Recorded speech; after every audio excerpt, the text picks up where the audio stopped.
Welcome, deep divers.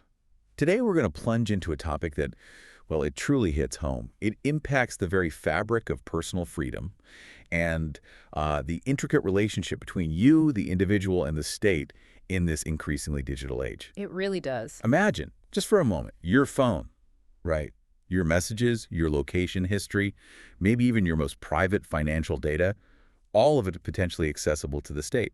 Hmm. And not necessarily because you're under direct criminal investigation, but perhaps simply as part of like a broad intelligence gathering operation. Right. That's the key distinction that keeps coming up. It's a scenario that sounds less like a policy debate Mhm. and, frankly, more like something ripped from a high-stakes techno thriller. But for our listener today, it's the very real and intensely debated reality currently unfolding in Mexico. That's exactly right. We're embarking on a deep dive into the recent approval of sweeping legal reforms in Mexico. And these aren't just minor adjustments. They fundamentally reshape the government's powers of surveillance and intelligence. Fundamental reshaping. That sounds significant. It is. It's a significant, almost seismic shift that has sparked immediate and widespread alarm among a broad spectrum of civil society organizations, opposition parties, and even international human rights bodies. Okay, so a lot of people are concerned. And for this deep dive, we've really pulled from a comprehensive stack of sources, haven't we? We have. It's quite a mix. We've got the urgent press releases and, detailed reports from major civil society organizations like Espacio OSC, that's a powerful coalition focused on human rights. Very active, yes. We've examined special reports from international heavyweights like the Inter-American Commission on Human Rights, the CIDH, and UN Special Rapporteurs who, offer that crucial global perspective on these local changes. Which is invaluable context. And we've dug into meticulous legal analyses from Justia Mexico, giving us the statutory context, the actual letter of the law. The legal nuts and bolts. Plus, we've gathered diverse journalistic perspectives: El Financieros, Ataca Mexico, SWI, SwissInfo.ch, Infobay, giving us that on-the-ground reporting. And what's really interesting, we even have transcripts from a truly heated televised debate among Mexican senators. Yeah, that was quite something. Gives you a front row seat to the raw, impassioned arguments, both for and against these changes. Exactly. So our mission today is to really unpack these incredibly complex reforms piece by piece. Right. We'll explore the often conflicting viewpoints surrounding them, examine the immediate and long-term implications for privacy and fundamental freedoms, especially for groups as vital and as vulnerable as journalists and human rights defenders. And we'll also need to delve into the broader historical context of surveillance in Mexico, right? Yeah. Because understanding the past really helps us grasp the gravity of the present. Absolutely. You can't understand this without looking back. So we'll look at precisely what has been approved, why the government insists it's not just necessary but vital, and crucially, why so many credible voices are sounding a very loud, very urgent alarm. It's a critical discussion for sure, and one that resonates far beyond Mexico's borders, touching on those universal questions about security, liberty, and, well, this digital age we're all living in. Definitely. Okay, let's unpack this then. The first thing that just leaps out, almost screams for attention, is the sheer speed and, frankly, the opaque nature of how these laws were passed. Yeah, the process itself raised immediate red flags. We're talking about a period of just a few days, July 1st to 3rd, 2025, during an extraordinary kind of hastily convened session of the Mexican Congress. It wasn't just fast. It felt like a legislative blitzkrieg. That's a pretty apt description. Espacio OSC, that coalition of civil society groups we mentioned, they immediately voiced profound concern over what they called accelerated approval. Right. And their critique wasn't just about the content, not initially anyway. It was fundamentally about the process. They highlighted the absence of public discussion, a genuine open parliament, and what they described as total opacity. Total opacity. That doesn't sound good for democracy. No. This rapid passage, without broader public or, expert consultation, raised those red flags even before anyone had a chance to fully scrutinize the actual content of the laws themselves. It signaled to many that something significant and potentially problematic was being pushed through with minimal public oversight. Okay, so the process was suspect. Yeah. But what exactly was approved in that blitz? It wasn't just one standalone piece of legislation, was it? Sounds like a whole package. No, not at all. You're right. It's a package deal designed to work in concert. That's key. So what are the main pieces? Well, our sources highlight several key laws. There's the Ley de la Guardia Nacional, the National Guard law, Hmm. which significantly redefines the role and powers of this military-civilian hybrid force. Okay. Then the Ley Federal de Telecomunicaciones, Radio Diffusion, the Federal Telecommunications and Broadcasting Law. That one's obviously crucial for data access. Mm-hmm. Makes sense.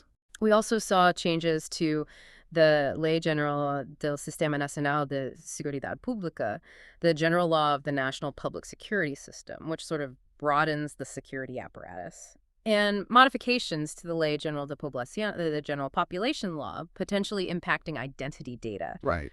But perhaps the most pivotal, the one that really seems like the linchpin of this whole framework, is the brand new Ley del Sistema Nacional de Investigación en Inteligencia en Materia de Seguridad Pública.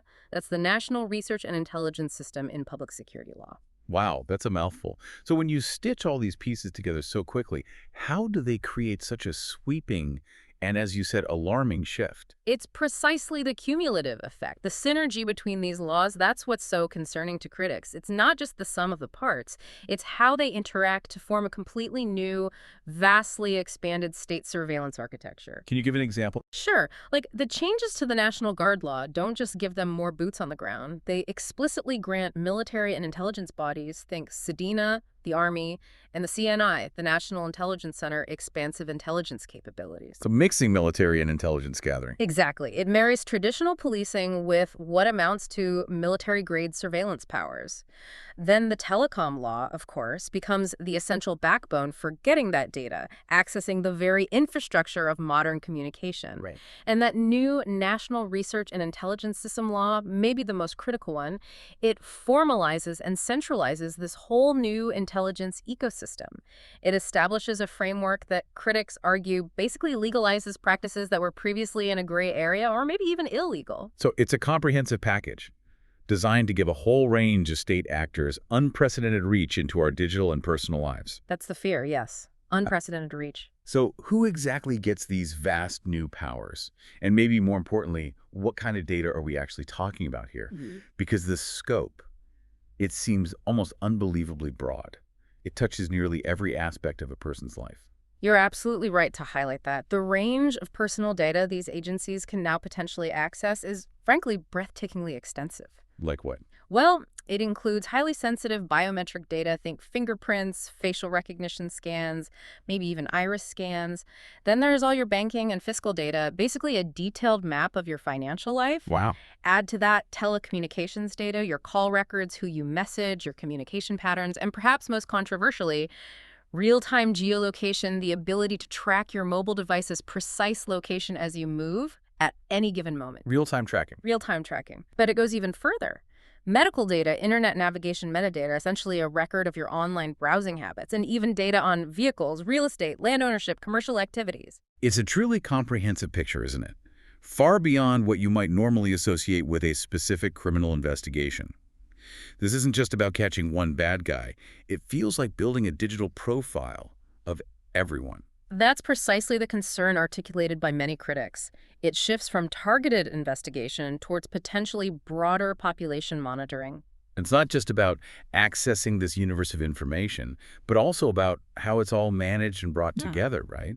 Our sources point to the creation of this Plataforma Central de Inteligencia, a central intelligence platform. Yes, operated by the CNI, the National Intelligence Center. And its purpose is to centralize, consult, interconnect, and process all these incredibly diverse public and private databases for criminal analysis and to strengthen investigations is the official line. Right, but what's fascinating and frankly chilling here is how this centralization could potentially allow for really sophisticated profiling and pattern recognition on a scale previously unimaginable. How so? Well, it's about connecting these disparate pieces of information, your banking habits, your location data, your browsing history in ways that were previously siloed, kept separate, much more difficult to link. So the real insight, this sort of nugget here, is that this platform isn't just a data storage unit. It's more like a digital panopticon. That's a powerful way to put it. The mere potential for linkage, for connecting those dots, creates a powerful chilling effect.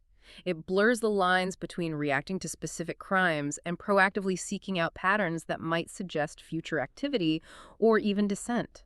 So it fundamentally shifts the state's capability Ah, from reacting to crime to potentially preempting or maybe even controlling social movements by understanding patterns of thought and association.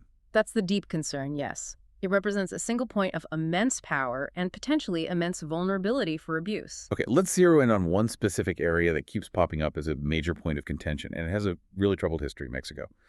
Geolocation. Tracking phones, this isn't entirely new, is it? Not entirely, no, you're right. The ability to request real-time geolocation data from mobile devices has actually existed since the 2014 Federal Telecommunications Law, Article 190 specifically, and also under Article 303 of the National Code of Criminal Procedures. Okay, so it's been on the books. Yeah. Historically, this power was usually reserved for specific, serious crime investigations, and crucially, it often required a judicial order.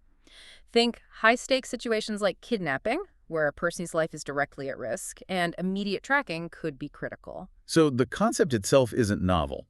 If this capability already existed, why is it suddenly such a flashpoint now? What's the new expansion or interpretation that's causing all this heated debate and concern?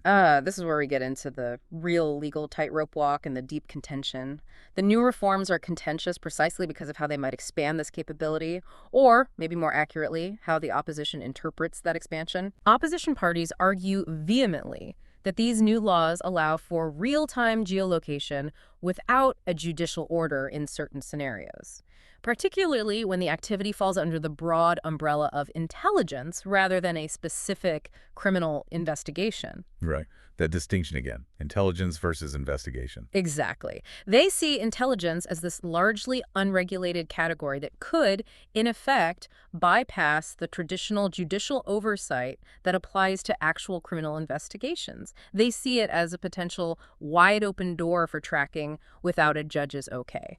So the fear is agencies could claim they're just gathering intelligence, maybe to prevent a future crime, or just to map networks and therefore sidestep the judicial order that would normally be required if they were investigating an actual crime that has occurred. That's precisely the worry. It sounds like a definitional battleground, but with massive practical implications for privacy. This is where the core disagreement truly lies, and it highlights the potential for a significant legal loophole. But the government must have a counter-argument to that. They can't just say, yeah, we're bypassing judges. No, absolutely not. The government, conversely, maintains that judicial authorization is still required for geolocation.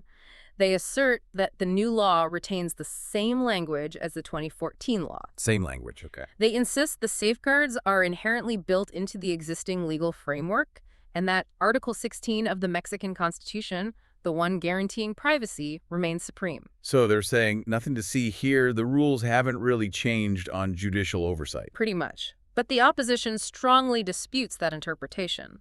They argue that the intent and the effect of the new laws by explicitly linking intelligence to public security and granting these broad faculties to agencies like the National Guard and the CNI fundamentally change the landscape. So even if the words are similar, the context and the new powers change the meaning in practice. That's their argument. They believe it opens a loophole for access to vast amounts of data without the robust judicial oversight that traditionally applies to criminal investigations.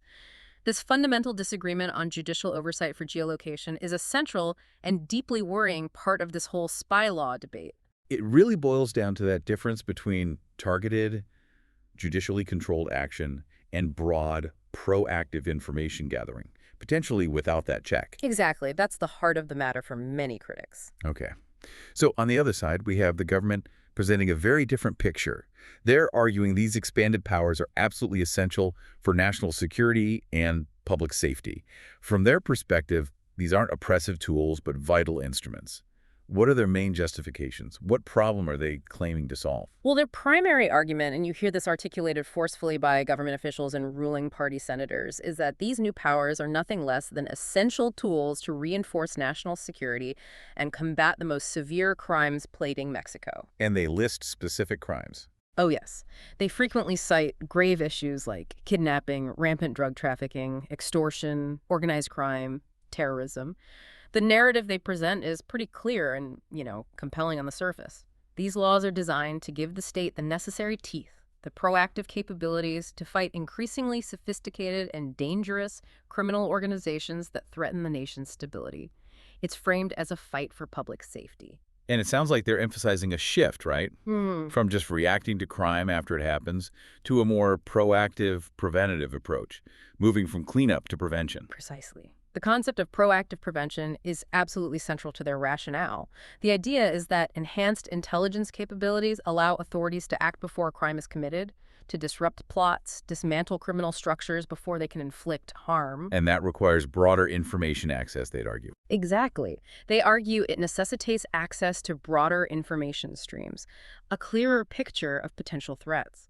For instance, proponents suggest this could prevent a large-scale riot from escalating, or maybe a mass kidnapping plot from materializing, by using intelligence to monitor potential threats and intervene earlier. It's about being one step ahead.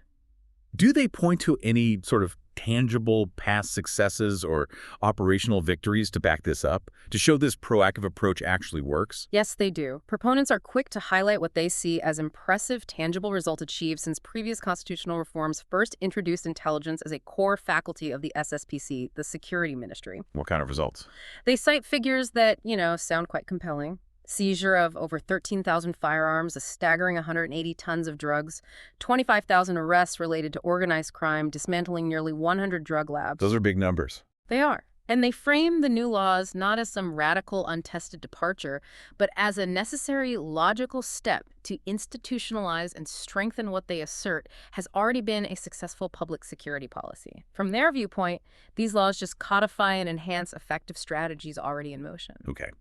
Now, despite these broad new powers and their claimed successes, the government also insists that crucial safeguards remain in place, specifically regarding judicial oversight, which we know is a huge concern for the opposition. How do they address that? Right. The official stance, as clearly articulated by ruling party senators in those debates, is that private communications are inviolable. They state quite adamantly that any intervention into communications or access to sensitive data still requires judicial authorization. They keep coming back to that judicial authorization point. Yeah. They do. They repeatedly cite Article 16 of the Mexican Constitution, the foundational guarantee of privacy, and argue the new laws meticulously maintain this safeguard. They insist access is always in the terms established by the laws and subject to founded and motivated suspicions of criminal activity. It's not a free-for-all, is their message. So they believe the legal framework, plus the Constitution, is robust enough to prevent abuses. That's their position, yes. That it ensures due process. What about that really controversial Article 109 of the telecom law? The one that initially caused a huge uproar because it seemed to open the door to outright censorship, letting the government block apps. Yes. That's a critical point to address, and it actually illustrates how public pressure can, in some instances, lead to significant changes. Article 109 in its initial draft would have allowed the government to block applications in digital platforms. Which sounds terrifying. It absolutely did, and it immediately drew fierce, widespread accusations of censorship from opposition parties, human rights groups, the public. Huge backlash. It really fueled fears of authoritarian control over digital communication. But it didn't make it into the final law. Correct. It's very important to note that this specific, highly controversial article was eliminated completely from the final version that was approved. Why? Well, the president himself and the head of the new digital agency, the ATDT, they publicly stated, here there is no censorship. They maintained the law's true aim was to promote connectivity. So while it was a massive red flag initially, its removal was a direct response to that immense pressure and the accusations. It shows at least one instance where the government backed down on a really contentious clause. Okay, so the government's narrative is basically, we absolutely need these tools to fight serious crime. We're doing it proactively. We have successes to show for it. And don't worry, judicial oversight is still robust. And look, we even listened and removed that censorship article. Yeah. On paper, that does sound like a pretty strong defense. It is, on paper, a powerful framing. The challenge, as we'll see when we turn to the other side, is how this narrative clashes with the deeply rooted concerns and, critically, the historical experiences of surveillance and abuse of power in Mexico. Yeah. That distinction between intelligence and investigation becomes less about dry legal definitions and more about a critical battleground of trust and control. It's a narrative fiercely disputed by those who fear these laws could usher in a new era of unchecked state power. And that takes us directly to the other side of the coin, the pervasive and often urgent concerns voiced by opposition parties and civil society organizations. They're clearly not buying the government's reassurances, are they? Yeah. The rhetoric we're seeing from them is quite strong. Not buying it at all. The reaction from opposition parties, PAN, TRI, Movimiento Ciudadano, along with numerous civil society organizations, has been nothing short of vehemently critical. Their language is stark, uncompromising. They denounce these reforms not as necessary security measures, but as espionage disguised as public policy, and a clear, deliberate move towards authoritarian digital control. Espionage disguised as public policy. Wow. Yeah, the overarching sentiment is that these laws institutionalize state surveillance without judicial or civil controls. It's seen as a legal framework that essentially greenlights practices that were previously clandestine or maybe even illegal, transforming them into legitimate government operations with just the stroke of a pen. It's a fundamental redefinition of state power, in their view. So a core criticism, then, is simply that there aren't enough robust oversight or accountability mechanisms built into these new laws, Yeah. making them ripe for potential abuse. It's not just about what they can do, but what they will do without sufficient checks. Precisely. That's a central theme. A core criticism voiced repeatedly by groups like Espacio OSC is the perceived alarming lack of mechanisms of accountability, judicial supervision, or independent controls. And they feel past problems haven't been addressed. Exactly. Their concern is that these measures ignore previous denunciations of illegal espionage, and Mexico has a very documented history of that, which we definitely need to get into. Right. Pegasus. Pegasus, exactly. So instead of addressing those past abuses and building in stronger safeguards, critics argue these laws perversely legalize and institutionalize these practices. The fear is profound. Without robust external checks and balances, this concentration of power, particularly in military and intelligence bodies, will inevitably lead to unchecked power and a significant potential for abuse, shifting Mexico closer to an authoritarian state where digital rights are severely curtailed. This brings us back to that crucial distinction you mentioned earlier, intelligence versus investigation. It seems to be the linchpin, the conceptual and legal battleground at the very heart of the opposition's argument. How exactly does this distinction, or the perceived lack of clarity around it, create such a fundamental problem? It absolutely is the central point of contention. Just to clarify again, investigation is about gathering evidence after a crime has occurred. That process is generally regulated by the National Code of Criminal Procedures, backed by Supreme Court decisions. Specific actions, like accessing private communications, usually require a judicial order. It's reactive, rules-bound. Okay. Intelligence, however, is about the proactive gathering of information before a crime, often to prevent future threats or understand broader patterns. Right. The opposition argues that, in Mexico, intelligence has largely been unregulated in terms of its limits and judicial oversight. Now, by explicitly linking intelligence to public security and granting these broad faculties to agencies like the National Guard and the CNI, the state is, in the opposition's view, creating a significant loophole. A loophole how? A loophole that allows these agencies to tap into vast amounts of data without the robust judicial oversight that traditionally applies to criminal investigations. So, if I'm understanding this correctly, agencies could just claim they're gathering intelligence, maybe to prevent a future crime, or just to understand a network, and therefore sidestep the need for a judicial order that would normally be required if they were conducting a criminal investigation into a crime that has already occurred. It sounds like an open invitation for a data grab without external accountability. That's precisely the concern articulated by critics. They specifically point out that the CNI, for example, can now request all public and private information, including from banks, CIN, and judicial, without a judicial order for what they categorize as intelligence purposes. Because intelligence is seen as different from investigation under the law. Their argument is that intelligence is a new element within public security law, distinct from criminal investigation, and therefore not yet regulated by the detailed codes governing criminal procedures. This perceived gap in regulation for intelligence operations is a major vulnerability in the eyes of the opposition and civil society. Which implies a huge amount of sensitive personal data could be accessed without that traditional judicial check and balance. Exactly. Potentially leading to mass surveillance or the creation of vast databases on citizens without their knowledge or consent, all under the guise of national security. That sounds like you could have a really profound and pervasive chilling effect on society. If people feel they're constantly being watched, even if they're not doing anything illegal, it could fundamentally alter their behavior, maybe even their willingness to express dissent. Indeed. Critics warn of exactly that, a profound and pervasive chilling effect on society.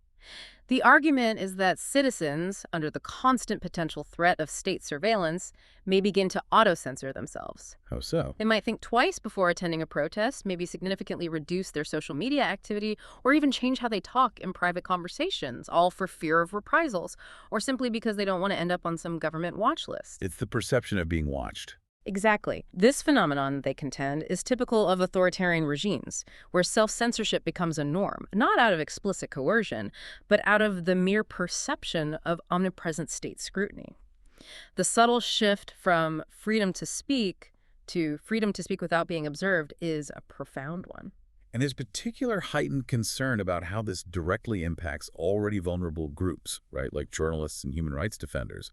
Mexico is, tragically, already one of the most dangerous countries in the world for them. These laws must amplify that danger. Absolutely. It's a truly horrifying reality. There's deep, urgent concern about the amplified impact on human rights defenders and journalists.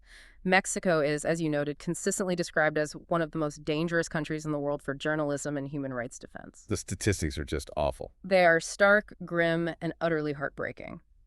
Data from the National Human Rights Commission, the CNDH, indicates that since 2010, an appalling 73 journalists have been murdered, 12 forcibly disappeared, and 44 assassination attempts recorded. 73 murdered since 2010. And perhaps the most staggering and infuriating figure, which speaks volumes about the state of justice, is that 99.6% of these crimes still remain unsolved. 99.6% impunity. That's almost total. Near total impunity. It creates an environment where violence against the press and activists is not only widespread, but effectively goes unpunished, fostering a climate of fear and self-censorship. So the reforms, by allowing this broad data collection and linking databases without safeguards, are seen as directly putting these people at even greater risk. Yes, directly putting at risk the integrity, security, and freedom of those who bravely document abuses, accompany community processes, or report on abuses of power and organized crime. This includes fears of increased physical aggressions, threats, harassment, assassinations, and of course, digital espionage.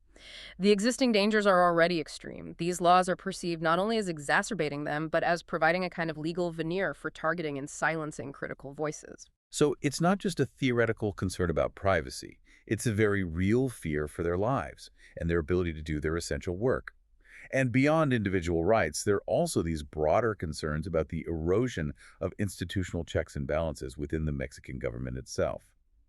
It seems these laws are viewed as part of a larger strategy. Absolutely. Opponents argue these laws fundamentally violate several constitutional rights: privacy under Article 16, personal data protection, access to information under Article 6, freedom of expression. But also the structure of government. Yes. Furthermore, concerns are raised that these reforms are part of a broader, more strategic effort to weaken the judicial power and to control the INAI. The INAI being the Transparency and Data Protection Institute. Exactly, a crucial independent body. This is seen by critics as a deliberate move to concentrate power in the executive branch, thereby undermining the checks and balances essential to a healthy democracy. Which means challenging these laws becomes harder. Precisely. The effectiveness of any legal challenges to the new laws is therefore seriously questioned due to these concerns about judicial independence and the integrity of oversight bodies. If the judiciary isn't truly independent, then no legal safeguard is truly robust, is it? A fair point. And what about the role of state governments in all of this? Are they included in this centralized intelligence gathering, or are they being sidelined? That's another critical facet of the concern. The exclusion of state governments from this powerful new National Intelligence Center is viewed by some as a significant strategic error. Why is that an error? Critics argue it fundamentally weakens the local response to organized crime. It centralizes intelligence capabilities away from those often on the front lines, those with immediate ground knowledge and established relationships within local communities. So it could actually make fighting crime harder at the local level. That's the argument. This isn't a minor administrative detail. It raises fundamental questions about coordination, trust, effectiveness. Historically, local forces often possess invaluable granular intelligence and community relationships crucial for combating localized crime. Right. Centralizing all this data at the federal level without robust, transparent mechanisms for shared intelligence could, ironically, cripple the immediate on-the-ground response. It raises questions like, what happens when the federal government holds all the data and power, but states are left fighting cartels with one hand tied behind their back, unable to access real-time intelligence on their own turf? Or worse, distrustful of what the federal government might do with any information they do share. It suggests a further erosion of collaborative governance, maybe. That's one interpretation, certainly, a breakdown in federal-state cooperation on security. Okay. When we talk about surveillance in Mexico and the deep public distrust surrounding it, it's just impossible not to bring up the historical context, specifically that persistent and troubling shadow of Pegasus spyware. This isn't just a theoretical concern. There's a deeply documented history of abuse here. That's a crucial, indeed an indelible stain on Mexico's surveillance history. You absolutely have to talk about it. Our sources extensively recall the widely documented reports from 2017, which sent shockwaves through the country. What did they reveal? These reports revealed the Mexican government's purchase and widespread use of Pegasus spyware, that highly sophisticated military-grade surveillance software from Israel's NSO group. And who were they targeting? Well, that was the shocking part. This software was notoriously used to monitor a diverse array of targets, far beyond just common criminals. We're talking prominent politicians, journalists, human rights defenders, lawyers, even international investigators looking into really sensitive cases, like the disappearance of the 43 students in Iguala. So a clear pattern of targeting dissent and independent oversight. It certainly appeared that way, a very disturbing pattern. And what was the outcome of those revelations? Was there a transparent, independent investigation? Accountability? Unfortunately, that's where the concern deepened and where public trust really eroded, despite the president at the time, Peña Nieto, publicly acknowledging the software's purchase. So they admitted buying it? Yes. But critics remained profoundly concerned that the internal investigation launched by the FEDL, that's the Special Prosecutor for Crimes Against Freedom of Expression, simply lacked the necessary independence. Why? Because FEDL is part of the Attorney General's office. Exactly. And the Attorney General's office itself was among the government entities accused of purchasing and deploying the software. So it was essentially seen as an investigation conducted by the very parties implicated. Not exactly independent. Not by most definitions. UN experts, including the Special Rapporteur on Freedom of Expression, explicitly called for an independent and impartial investigation. They stressed it had to be external to the government agencies involved and needed to include civil society and academic experts to ensure credibility. Did that happen? The calls continued, and transparency remained an issue. As late as January 2018, the INAI, the Transparency Institute, actually ordered the Attorney General's office to publicize the contracts related to Pegasus. It shows that continued, unmet demand for transparency and accountability. The lack of resolution on Pegasus remains this festering wound, fueling distrust of any new surveillance powers. Understandable. This historical context, especially Pegasus, paints a truly dangerous and volatile landscape for freedom of expression in Mexico, doesn't it? Particularly for journalists and human rights defenders. It's already such an incredibly perilous profession there. Absolutely. It's a tragic and deeply alarming reality. Mexico is consistently described as one of the most dangerous countries in the world for journalism and human rights defense. And the statistics we mentioned earlier, 73 journalists murdered since 2010, 12 disappeared, 44 assassination attempts, and that 99.6% impunity rate. It's horrifying. That near-total impunity creates an environment where violence against the press and activists isn't just widespread, it effectively goes unpunished. It fosters this pervasive climate of fear and self-censorship. Are there specific examples of victims that really highlight this crisis, show how real the threat is? Yes, unfortunately, there are far too many. Our sources mention concrete examples like Cristino Castro Perea and Christian Uriel Martinez. Both were tragically assassinated despite having previously denounced aggressions and being known to authorities. So the threats were known, but they weren't effectively protected. It highlights the severe lack of effective protection, even in known cases. Investigations into these murders often fail to identify the intellectual authors, the people who ordered the killings. And local authorities are frequently mistrusted due to alleged collusion with organized crime or corrupt officials, further eroding any faith in the justice system. It's a vicious cycle of violence and impunity. And there are mechanisms supposedly in place to protect them, right? Like the federal mechanism for the protection of human rights defenders and journalists. How effective are those, really, especially in this environment? Are they keeping up? Well, while the federal mechanism has indeed provided protection to hundreds of individuals, it consistently faces significant and systemic challenges. Which is? Chronic issues with coordination with local authorities, which is absolutely crucial for on-the-ground protection. It also suffers from insufficient resources, budget cuts, lack of specialized staff. Plus, there's a recognized need for differentiated approaches, particularly for women journalists and indigenous journalists, who often face unique, compounded vulnerabilities based on gender and ethnicity.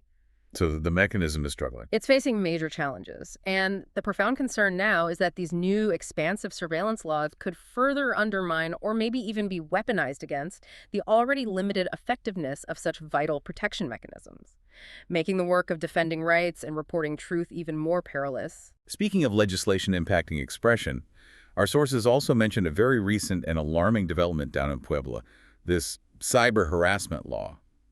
Sounds like another layer of legislative concern, but more at a regional level. It absolutely is. The Puebla cyber harassment law is a critical recent example enacted just June 14th, 2025. It demonstrates a broader trend, perhaps, of legislative overreach. What does it do? This local law imposes up to 3 years in prison for repeatedly insulting or harassing someone on social media if it's deemed to cause harm. Okay, that sounds potentially broad. Exactly. Journalists and human rights organizations immediately perceive this as a direct attack on free expression and a blatant attempt to gag the media. They argue it was hastily approved to stifle legitimate criticism against the state government, creating a legal weapon to intimidate online critics. Have international bodies weighed in? Yes. International bodies like Amnesty International and the UNDH express strong rejection, calling the law ambiguous and dangerously prone to arbitrary use against journalists, activists, anyone who might challenge authority online. So this local law perfectly exemplifies how, beyond the federal level, legislative attempts are being made to control public discourse and silence critical voices. So all of this, the sweeping federal laws, the historical abuses like Pegasus, the pervasive impunity for violence, and even these new local laws like Puebla's, seem to culminate in this deep public distrust and intense social polarization. We even see this playing out dramatically on social media, right? Absolutely. The social media debates around these laws are a microcosm of just how deeply polarized and distrustful the public is in Mexico. It's not just a political debate, it's a clash of fundamental beliefs about the state's role and trustworthiness. Is there an example? Yeah, one prominent example from those Senate debate transcripts perfectly illustrates the tension. An official party senator sharply criticized an opposition figure, Ricardo Anaya, for questioning the new surveillance laws while living in the U.S. I hope so. The senator implied hypocrisy, noting Anaya had willingly provided biometric data for his U.S. residency. This immediately sparked heated online discussion. Public responses often contrasted perceived stronger legal protections and judicial independence in places like the U.S. with the situation in Mexico, where there are these deeply ingrained doubts about data security and frequent denunciations of political use of justice. So it highlights that fundamental lack of trust in institutions. Exactly. It perfectly encapsulates the profound lack of trust in institutions and the state's intentions. It creates an environment where every government action is viewed through a lens of suspicion and political maneuvering. The ability to collect this data is one thing. Having a public that trusts how that data will be used is entirely another. And right now, that trust seems to be in very short supply. Okay, so we've walked through this complex deep dive into Mexico's new surveillance laws. We've revealed this fundamental tension. The state's claimed urgent need for enhanced security tools versus the profound concerns about unchecked surveillance and the erosion of fundamental freedoms. A real clash. We've seen the rapid legislative process, the vast scope of data access, that contentious debate around judicial oversight for intelligence versus investigation, and the chilling effect this has on society, particularly for journalists and human rights defenders already facing extreme dangers. Right, and all playing out against that historical backdrop of Pegasus and deep public distrust. Exactly. So what then are the recommendations? What's the path forward suggested by our sources to try and mitigate these concerns? Well, the calls for action are pretty clear, consistent, and urgent from civil society and international bodies. Espacio OSC, for instance, they've demanded an urgent halt to the implementation of these reforms. Stop them. halt them, and then open a public and informed debate on their profound implications. Basically, move away from the opacity of their initial approval. The idea isn't just about tweaking the laws, it's about fundamentally reevaluating their necessity, their proportionality, their scope in a transparent way that involves everyone. And what about international standards? Are these laws seen as complying, or are there specific principles they're failing to uphold? The consistent demand from civil society and bodies like the CIDH is for any security or intelligence measure to strictly comply with international human rights standards. That means legality, necessity, proportionality, and democratic control. Those four pillars. Exactly. They're seen as non-negotiable foundations for legitimate surveillance powers in any democracy. Furthermore, the CIDH and UN Special Rapporteur's report specifically recommends repealing other problematic laws too. Like what? Like the Ley de Seguridad Interior, that's a law previously criticized for militarizing public security, classifying information, controlling protests. And even the Ley sobre delitos de imprenta from 1917, an ancient press law. They also advocate reforming state penal codes to get rid of criminal defamation laws, replacing them with regulated civil defamation, so journalists aren't criminally charged just for doing their jobs. It's a holistic approach to the legal ecosystem affecting rights. Okay. Beyond repealing laws, what's specifically needed to strengthen oversight and accountability? Especially given Mexico's troubling history with things like Pegasus. How do we ensure these new powers aren't similarly misused? A crucial recurring demand is for a truly independent investigation into the acquisition and use of spyware like Pegasus. And they emphasize this investigation must be external to government agencies potentially involved. It has to actively involve civil society and academic experts to ensure impartiality and credibility. So real accountability for the past. Yes. Without resolving past abuses with genuine accountability, any new laws will inherently be viewed with suspicion. More broadly, there's a critical need for truly effective and independent judicial supervision to function as a genuine counterweight to state surveillance powers. And defining those limits on intelligence. Right. Opposition senators specifically demanded that clear limits for intelligence operations be legislated within the National Code of Criminal Procedures. This would clearly define when and how information can be accessed for intelligence purposes, ensuring it doesn't become an unchecked tool for mass surveillance or political persecution. It's about building robust, non-negotiable legal fences around state power. And for journalists and human rights defenders who are so uniquely vulnerable in Mexico, what specific protections and resources are being called for? Advocates are calling for significantly increased funding and resources for FIDL, the special prosecutor, and for the federal protection mechanism. But beyond just money, they stress the desperate need for specialized training, a crucial gender perspective, digital security expertise for the personnel in these bodies. Better training, more resources. Exactly. And greater transparency. Better collection and publication of detailed statistics on attacks, on how the protection mechanisms are working so progress or failures can actually be tracked. There's also a vital call for corporate responsibility, urging media companies to improve working conditions and provide robust support for journalists, especially those displaced or at severe risk. It's a multifaceted approach to an existential threat. Ultimately, what role do citizens and civil society play in this ongoing struggle, especially when those institutional checks and balances are perceived to be weakening? Our sources consistently underscore that citizen vigilance and the tireless, often courageous work of civil society organizations are fundamental to monitor against abuses. They're crucial to continuously push for legislative adjustments and genuine accountability. So an active citizenry is key. Absolutely. In an environment where institutional checks might be undermined or weakened, an engaged and informed citizenry, supported by robust civil society groups, becomes the primary bulwark against potential state overreach. Their advocacy, their denunciations, their persistent demands for transparency are absolutely crucial for pressing for change, holding power accountable, and ensuring fundamental rights are upheld. It's a powerful reminder that democracy isn't static. It requires constant vigilance and active participation. So to recap this deep dive then, we've explored Mexico's new surveillance laws, revealing this truly complex and urgent core tension.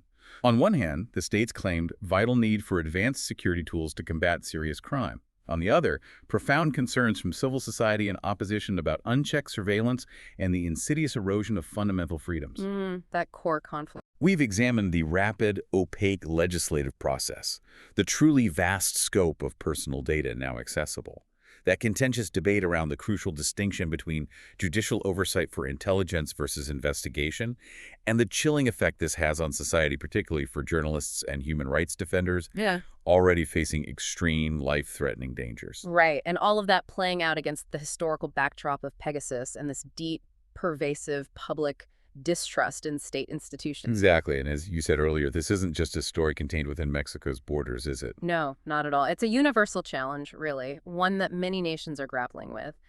How do we effectively balance the legitimate need for state security in an increasingly complex world with the indispensable pillars of individual liberty, privacy, and free expression in our increasingly digital age? It's a question for everyone. It is. This deep dive should prompt you, the listener, to consider how easily advanced technologies, coupled with broad, ambiguously worded legal frameworks, can reshape that fundamental relationship between the individual and the state. It raises profound questions about transparency, accountability, and the very nature of democracy itself. Ponder this, then, as we wrap up.